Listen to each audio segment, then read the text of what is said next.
Hello दोस्तों, आप सभी का स्वागत है वन वे क्लास में। और वन वे क्लास की शुरुआत में हमने पॉलिटिकल साइंस शुरू कर रखी थी।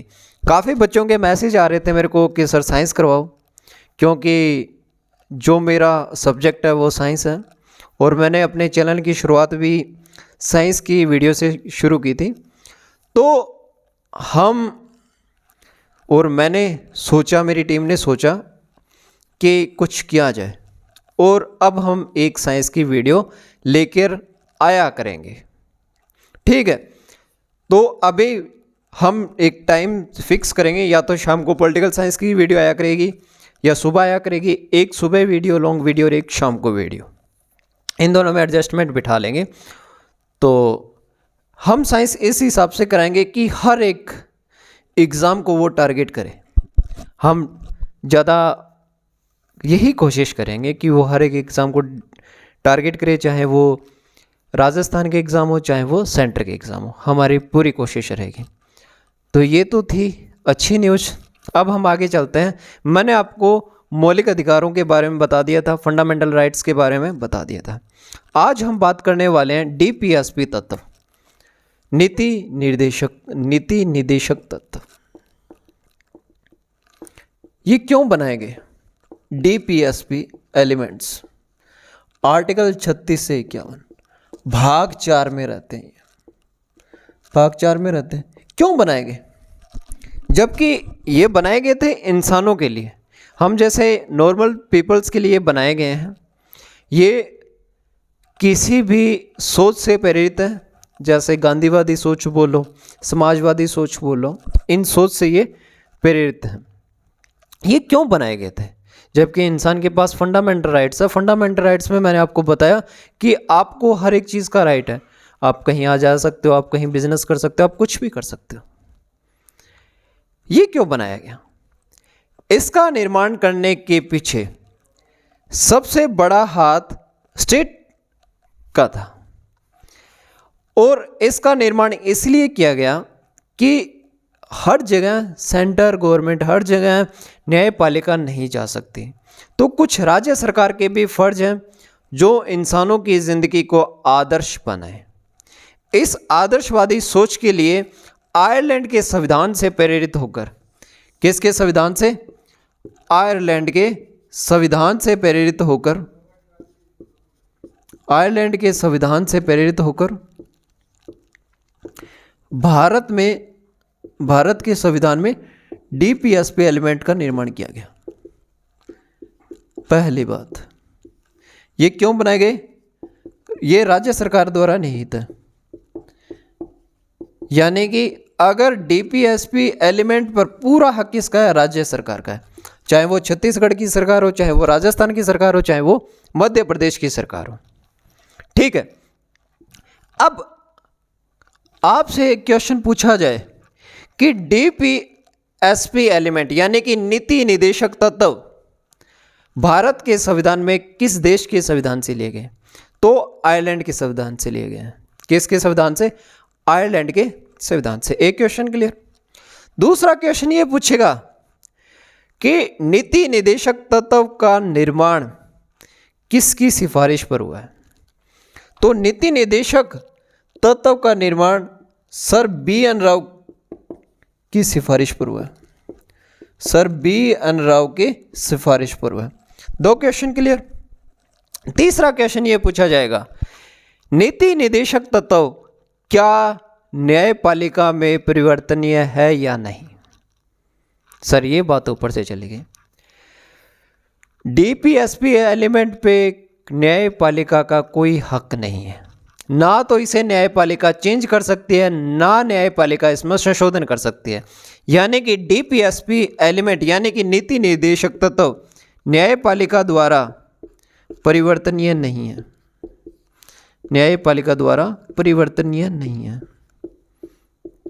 क्यों नहीं है?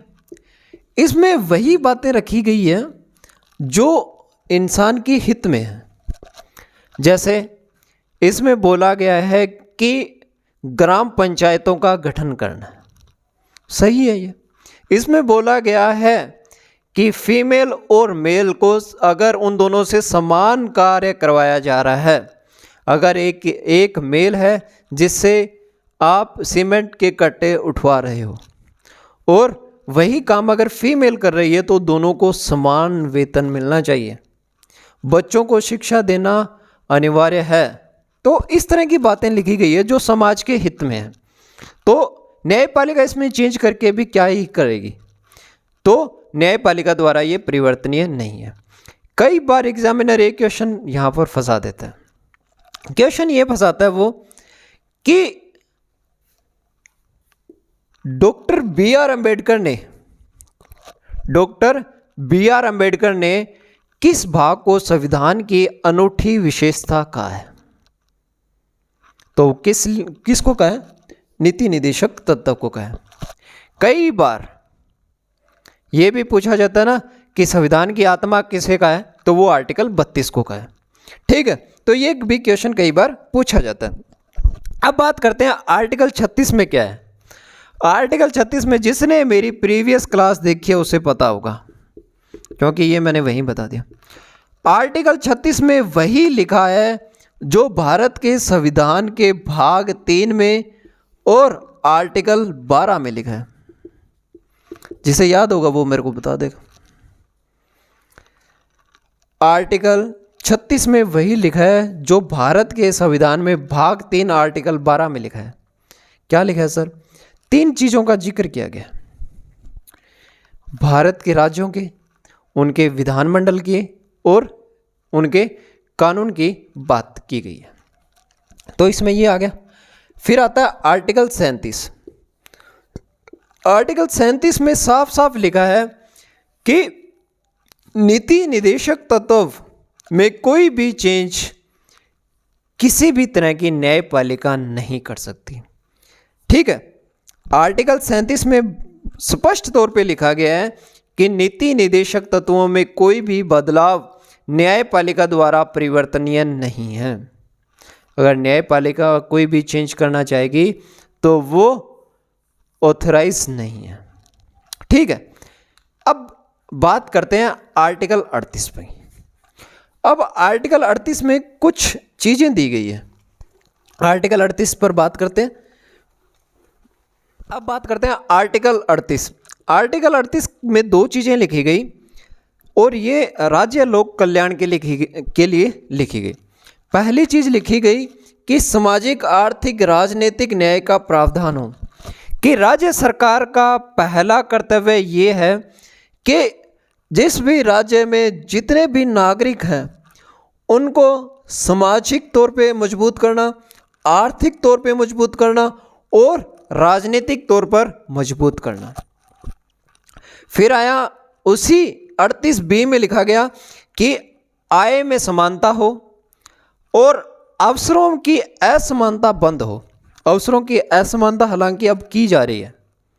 आप देखोगे कि हाल में जो LDC की भर्ती आई है उसमें OBC के आरक्षण को किस तरह खिलवाड़ किया गया। अभी जो राजस्थान एग्ज़ाम में LDC की भर्ती छोड़ के भी और सारी जितनी भी भर्तियां आ रही हैं उनमें OBC का बुरा हाल कर रखा है। हकीकत बात है। रिजर्वेशन को अब कुछ अलग ही बेढंग बना दिया है। तो यही बोला गया था 38B में कि राज्य सरकार का पहला काम होगा कि आय में समानता हो। आय में समानता का मतलब है कि 3rd ग्रेड टीचर है, आप भी साइंस के 3rd ग्रेड टीचर हो, मैं भी साइंस का 3rd ग्रेड टीचर हूँ। मैं जाट हूँ, तुम ST कैटेगरी के हो, तो ये नहीं चलेगा कि ST है उसे 15,000 दे दो, ये जाट है इसको 50,000 दे दो। आय में समानता हो, अवसरों में भी समानता हो। अगर इन दोनों में असमानता तो उसको ख़त्म करो। अब अवसरों में समानता कैसे? अवसरों में समानता को राज्य सरकार ने एक अलग रूप दे दिया। राज्य सरकार ने बोला कि जितने भी राजनीतिक अवसर आएंगे उसमें समानता दी जाएगी, पर बाद में वो भी बात बेकार निकली। तो ये आर्टिकल लगभग आज के ज़माने में फिट नहीं बैठता। आर्टिकल 39 में लिखा गया कि जीविका के पर्याप्त साधनों का इंतजाम राज्य सरकार का पहला कर्तव्य है। आय में समानता हो, आय में समानता, ये आय की समानता बात हो रही है। फीमेल और मेल के लिए। अगर फीमेल और मेल दोनों सेम वर्क कर रहे हैं तो उनका सेम पे आउट रहेगा, उनका सेम पे आउट रहेगा। और ये कौन निर्धारित करेगा? ये राज्य सरकार निर्धारित करेगी। बच्चों की शिक्षा का भी, बच्चों की जो शुरुआती शिक्षा होती है उसकी भी रिस्पॉन्सिबिलिटी किसकी है? राज्य सरकार की है। बच्चों का शोषण ना हो कि 12-13 साल का बच्चा है वो कहीं काम कर रहा है, ऐसा काम कर रहा है जो उसका हेल्थ इशू खड़ा हो, है ना। अब मान लो 11-12 साल का बच्चा है वो बैटरी वाली फैक्ट्री में काम कर रहा है, तो ये क्या है? इस तरह नहीं चलेगा। तो ये भी राज्य सरकार को एक कर्तव्य दिया गया कि बच्चों की शुरुआती शिक्षा हो, बच्चों का शोषण ना हो। अब कई बार पूछ लिया जाता है कि आर्टिकल 38, 39 और 41 और 42, आर्टिकल 38, 39, 41, 42 किस सिद्धांत पर कार्य करते हैं? कई बार एक एग्जामिनर क्वेश्चन पूछता है कि आर्टिकल 38, 39, 41, 42 किस सिद्धांत पर कार्य करते हैं? तो वो सिद्धांत है समाजवादी सिद्धांत। कौन सा सिद्धांत? समाजवादी सिद्धांत। समाजवादी सिद्धांत पर कार्य करता है। आर्टिकल 40 में बोला गया कि ग्राम पंचायतों का गठन किया जाए। ग्राम पंचायत जरूरी थी गांव के विकास के लिए, शहर के विकास के लिए जरूरी थी नगर पालिका। तो बोला गया कि अब क्या है कि शहर अब बने हैं, पहले गांव ज़्यादा थे, शहर तो इक्का दुक्का होते थे। जैसे इस साइड चलें तो गंगानगर शहर हो गया, पहले हनुमानगढ़ भी नहीं होता था। जिला बोल लो, हाँ वो शहर ही होता था, बाकी छोटे छोटे कस्बे होते थे। अब कस्बे नहीं रहे, अब तो कॉलोनियाँ कट गई। पहले छोटे छोटे कस्बे होते थे, ढानियाँ होती थी, ठीक है। फिर बात आती थी गांव की। तो क्या बोला गया कि गांव के लिए ग्राम पंचायतों का गठन किया जाए। ग्राम पंचायतों का गठन किस सिद्धांत पर है? गांधीवादी सिद्धांत पर है।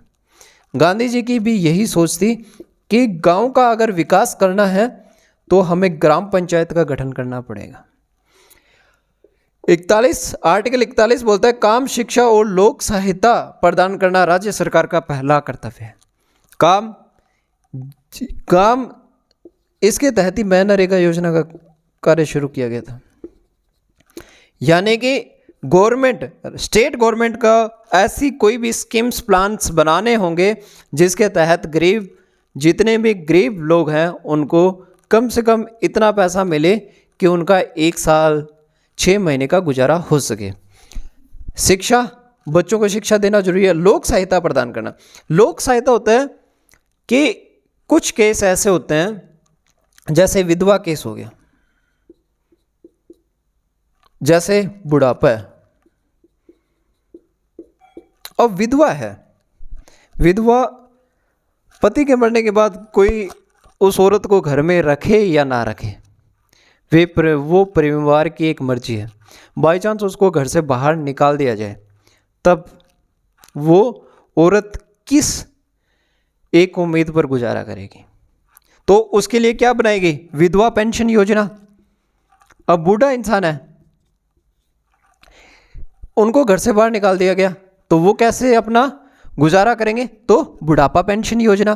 तो इस तरह की योजनाओं का विकास किया जाए राज्य सरकार द्वारा कि जो लोक कल्याण में हो, जो जन कल्याण में हो। यह आर्टिकल 41 में है। 42 में क्या है कि काम की न्याय संगता, कि वही काम होने जरूरी है। आर्टिकल 42 में क्या है? कुटीर उद्योगों का निर्माण। कुटीर उद्योगों का निर्माण, कुटीर उद्योगों का निर्माण किसका सिद्धांत है? गांधीवादी सिद्धांत है। गांधी जी बोलते थे अगर किसी भी गांव का विकास जरूरी है, अगर किसी भी समूह का विकास जरूरी है, तो हमें लघु उद्योग, कुटीर उद्योग के बारे में सोचना पड़ेगा। ठीक है, तो ये गांधीवादी सिद्धांत है कि कुटीर उद्योगों का निर्माण करवाना आर्टिकल 43 में निहित है। आर्टिकल 44, आर्टिकल 44 जिसने पढ़ा है आज तक, समान नागरिक संहिता, समान नागरिक संहिता, समान नागरिक संहिता लागू हो। पर लिटिल बिट जिसने संविधान पढ़ा है उस प्रत्येक बच्चे को पता होगी कि भारत देश में सिर्फ एक जगह ही ऐसी है जहां पर समान नागरिक संहिता का पालन होता है, बाकी कहीं नहीं होता। आर्टिकल 44, भारत देश में एक इकलौती ऐसी जगह है जहां पर आर्टिकल 44 का अनुसरण किया जाता है और वो है गोवा। भारत देश में गोवा एक ऐसा क्षेत्र है जहां पर समान नागरिक संहिता का पालन किया जाता है, बाकी कहीं नहीं होता। ठीक है, तो आर्टिकल 38 में दो चीजें रखी गई, सामाजिक आर्थिक राजनीतिक न्याय का प्रावधान हो। 38B में आय और अवसरों में असमानता को खत्म करो। अगर आय में कोई असमानता तो उसको खत्म करो, अगर कोई अवसरों में असमानता तो उसको खत्म करो। आर्टिकल 39 में 3 तरह की बातें लिखी गई कि जीविका के पर्याप्त साधनों का इंतजाम करना किसका कार्य है, राज्य सरकार का कार्य है। आयों में समानता हो कि फीमेल और मेल अगर सेम वर्क कर रहे हैं तो उनका सेम पे आउट हो। तीसरा, बच्चों को शिक्षा, शुरुआती शिक्षा देना राज्य सरकार का कार्य है और बच्चों का शोषण ना हो। आर्टिकल 40, ग्राम पंचायतों का गठन हो ताकि गांव का विकास हो। आर्टिकल 41, काम, शिक्षा और लोक सहायता प्रदान करना, यानी कि मनरेगा योजना बनाना जिसके तहत गरीबों का पालन हो थोड़ा बहुत, और बच्चों को शिक्षा देना। लोक सहायता मतलब विधवा पेंशन योजना, वृद्धा पेंशन योजना, ऐसी बहुत सारी योजना। आर्टिकल 42, काम की न्याय संगता भरपूर तरह से बनाई जाए। आर्टिकल 43, कुटीर उद्योगों का निर्माण किया जाए। आर्टिकल 44, समान नागरिक संहिता का पालन हो, जो कि आज के टाइम में सिर्फ भारत के गोवा क्षेत्र में हो रही है, बाकी कहीं नहीं हो रही। ठीक है, तो अब हम आगे चलते हैं आगे वाले सिद्धांतों पर। तो अभी तक हमने सिर्फ 44 तक सिद्धांत देखे हैं, अब हम आगे देखेंगे।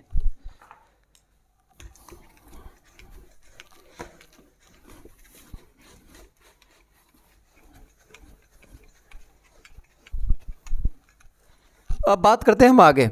आर्टिकल 45 हमें बोलता है कि 0 से 14 साल के जितने भी बच्चे हैं उन बच्चों को निःशुल्क शिक्षा दी जाए और उन बच्चों को स्कूली शिक्षा के दौरान ही पौष्टिक भोजन का प्रबंध हो, और ये प्रबंध कौन कराएगा, राज्य सरकार करवाएगी। आर्टिकल 46 बोल रहा है कि ST/ST को शिक्षा व अर्थ संबंधी में वृद्धि हो। इस बात का क्या मतलब है, देखो संविधान लागू 1950 में हो गया था, गवर्नमेंट 52 में बन गई थी, पर SC/ST को उस वक्त तक वो नहीं मिल पाया था जो आज है। आज रियलिटी ये है कि SC/ST आगे निकल चुकी है बाकी सभी कास्ट से, OBC से, जनरल से तो बहुत आगे निकल चुकी है। ये अचानक नहीं हुआ, इसके लिए बहुत सारे कार्यक्रम चलाए गए। अब क्या था कि 1952 में जैसे सरकार बनी, जागीरदार उस वक्त भी थे, तो जागीरदार कौन थे, जो पैसे हैं वही जागीरदार बनेंगे। जागीरदार थे बड़े बड़े सेठ लोग थे, बड़े बड़े सेठ लोग तो 1990 तक भी थे, लाला बोलते हैं जिसे। और SC/ST को उस वक्त अपना घर गुजारा करने के लिए काम करना पड़ता था। बड़े लोगों के यहाँ पे कोई पशु चराता था, कोई चमड़े का काम करता, मतलब छोटे मोटे काम करने पड़ते थे। अब संविधान में तो लिख दिया कि SC/ST को रिजर्वेशन दिया जाएगा, पर अगर राज्य सरकार ने ही ध्यान नहीं दिया तो कहाँ से SC/ST को जो रिजर्वेशन दिया है वो उन पर सटीक बैठेगा। तो इसके लिए बोला गया कि राज्य सरकार का ही कर्तव्य है कि उनके राज्य में जो SC/ST के बच्चे हैं उनको शिक्षा दी जाए और उन्हें मतलब उनको एक महत्वपूर्ण इंसान की तरह ट्रीट किया जाए, किसी जाहिल गवार की तरह नहीं, कि उन्हें भी अर्थ दिया जाए, उस जाति को भी एक अर्थ मिले, कि उन्हें भी एक रुतबा मिले। इस तरह की बातें आप सोच लो।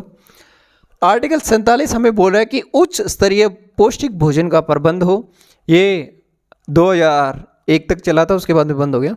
48 बोलता है कि कृषि व पशुपालन का संगठन हो, क्योंकि हमारा देश एग्रीकल्चर बेस्ड कंट्री है और जो 5वीं पंचवर्षीय योजना थी, 5वीं 6ठी पंचवर्षीय योजना तक कृषि को ही महत्व दिया गया था, उसके बाद में बाकी चीज़ें आई है। आर्टिकल 49 बोल रहा है कि राष्ट्रीय महत्व के स्मारकों का संरक्षण। अब सपोज दैट मान लेते हैं कि हमारे भारत का सबसे बड़ा किला जो अरबी आक्रमण को रोकता था, तुर्कों जो अरब के आक्रमण होते थे उन आक्रमण को रोकता था, वो कौन था? भटनेर का किला, जिसने सबसे ज़्यादा युद्ध देखे हैं, विदेशी युद्ध देखे हैं। अब उस किले को संरक्षित करने का कार्य किसका है? केंद्र सरकार का? नहीं, वो राज्य सरकार का है। राज्य सरकार जाकर बताए कि हमें भटनेर किले को संरक्षित करना है, तो वो सेंट्रल गवर्नमेंट से अपना बजट पास करवा सकते हैं कि सर इस किले के संरक्षण में हमें 4,500 करोड़ रुपए चाहिए। अब सेंट्रल गवर्नमेंट उसको कितना दे वो सेंट्रल गवर्नमेंट का है, लेकिन किसी भी राज्य में जितने भी राष्ट्रीय स्मारक हैं उनका संरक्षण करने का कार्य सिर्फ और सिर्फ किसका है? हमारे राज्य सरकार का है। फिर आर्टिकल 50 में बोला गया कि कार्यपालिका और न्यायपालिका में पृथक्करण हो। आर्टिकल 51 में बोला गया कि अंतर्राष्ट्रीय शांति व्यवस्था का निर्माण हो। अंतर्राष्ट्रीय शांति व्यवस्था का निर्माण, आर्टिकल 51 खोखला है। आपके और मेरे चाहने से अंतर्राष्ट्रीय शांति व्यवस्था का निर्माण नहीं किया जा सकता। अंतर्राष्ट्रीय शांति व्यवस्था का निर्माण होता है विदेशी नीतियों पर, विदेशी नीतियों पर। तो आर्टिकल 51 यहाँ पर खोखला नजर आता है। ठीक है, तो ये थे नीति निर्देशक तत्व। मोस्ट इम्पोर्टेंट चीज़ थी ये। अगर आप बहुत हाई लेवल एग्ज़ाम की वो देते हो, टारगेट करते हो, तो मोस्ट इम्पोर्टेंट है, वरना एक का आधा क्वेश्चन पढ़ता है। अब मैं आपको बता दूं कि नहीं, 4 क्वेश्चन पढ़ेंगे तो नहीं पढ़ेंगे, क्योंकि एसएससी की बात करें तो 1-2 क्वेश्चन आते हैं, 2 क्वेश्चन आते हैं, कई बार एक ही आता है, तो नहीं, उस हिसाब से नहीं बैठता। लेकिन आप राजस्थान की तैयारी कर रहे हो तो अच्छा क्वेश्चन बैठ जाता है। तो आज के लिए इतना ही, मिलते हैं कल नई उम्मीद नए जोश के साथ। और साइंस की क्लास आज कल में शुरू हो जाएगी। डोंट